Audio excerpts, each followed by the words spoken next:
Hello, si Alvin, ang inyong tech guide, tech tips, reviews, and guides. At ayun nga guys, na-release na ang Xiaomi Redmi Note 10 at ang daming nag-aabang dito sa phone na to. So syempre sa channel natin, naturally, try natin to.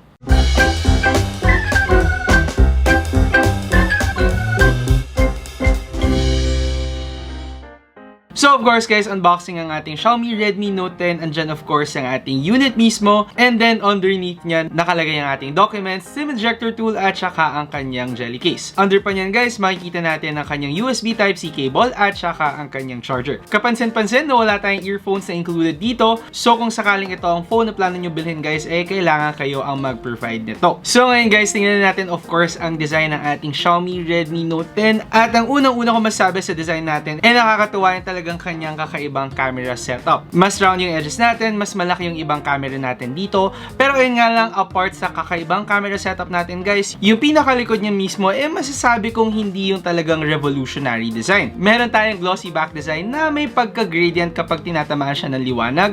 Pero overall, hindi ko masasabi na talagang kakaiba ang pinaka-design ng Redmi Note 10. Don't get me wrong guys, hindi pangit ang design ng Redmi Note 10. Sa katunayan ko, naghahanap ka lamang ng isang simple, sleek at saka simple na phone, napakaganda option ng phone na to para sa'yo. Ngayon, checking out the other features naman ng ating Xiaomi Redmi Note 10. Pagdating dito sa mga gilid niya, dito sa right side natin ang kanyang lock button na nagsisilbi ding fingerprint sensor na alam niyo naman guys, mas gusto ko to kesa sa mga fingerprint sensor na nakalagay sa likod.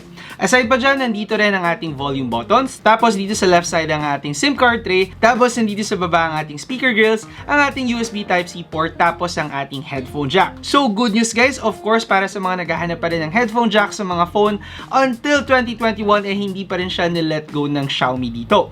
Tapos dito sa taas guys, kung mapapansin nyo, meron din tayong butas dito dahil dual speakers ang ating Xiaomi Redmi Note 10. At grabe, ako talaga na-appreciate ko yung mga phones na nasa ganitong price point na nag-feature ng stereo speakers. Aside pa dyan guys, pagdating sa screen ng ating phone, meron siyang 6.43 inch Full HD AMOLED display. So when it comes to viewing experience guys, whether you're gaming o kaya watching videos, talaga nga namang napakaganda para sa phone na katulad ng Redmi Note 10. Actually guys, tinry kong maglaro dito sa phone na to at talaga nga namang ang ganda ng performance niya. Sa CPU pa lang guys, nakakuha tayo ng sa Snapdragon 678 na chipset.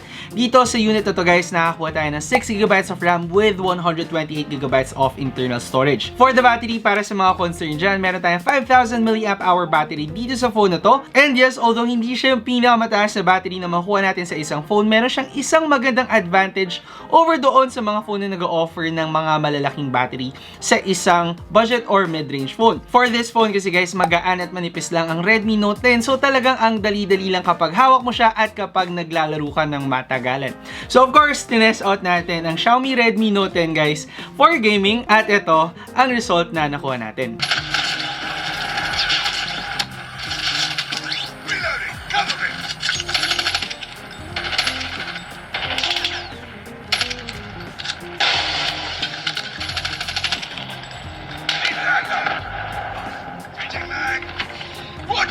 Target's in sight.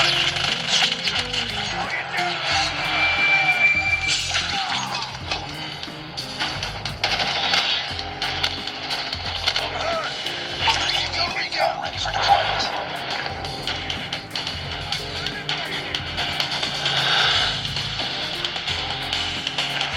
Taking the lead. Hunter killer drone ready for deployment.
roll.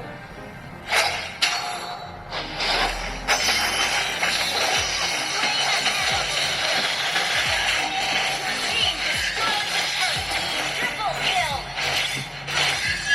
Enemy has been slain.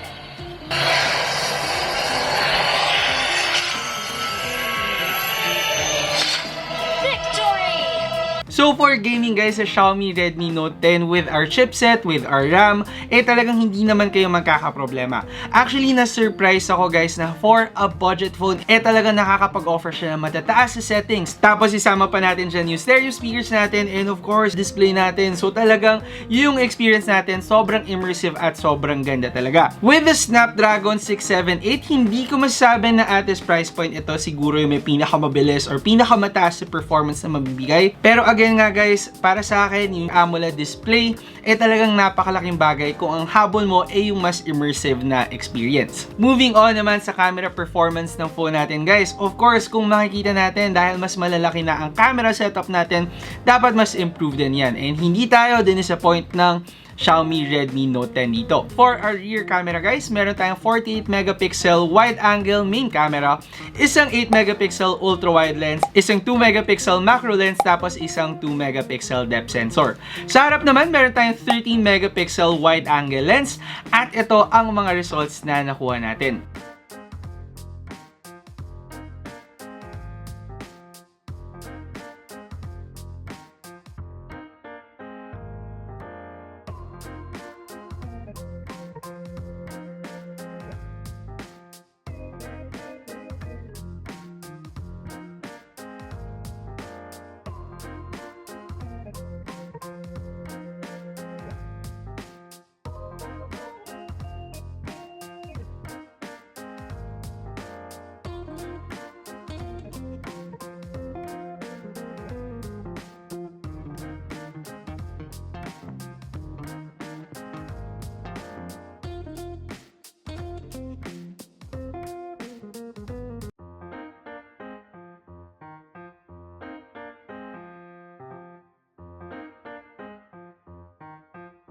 So for the camera guys ng Xiaomi Redmi Note 10, masasabi ko naman na very satisfactory ang results na nakukuha natin.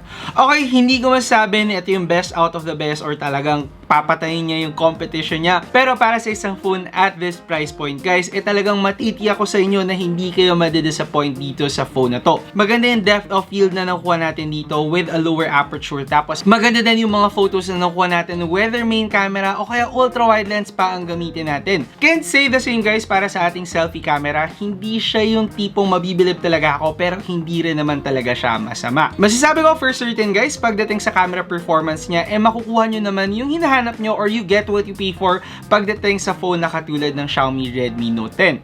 Actually, kung i-compare pa natin siya sa mga phones na na-release last year lang, malaking leap na in performance ang mabibigay ng phone na to. Pero syempre, dahil maaga pa sa 2021, hindi ko naman sasabihin or i-conclude kagad na ito na ang pinakamagandang camera sa phone at this price point. Of course, kanina ko pa sinasabi guys, at this price point.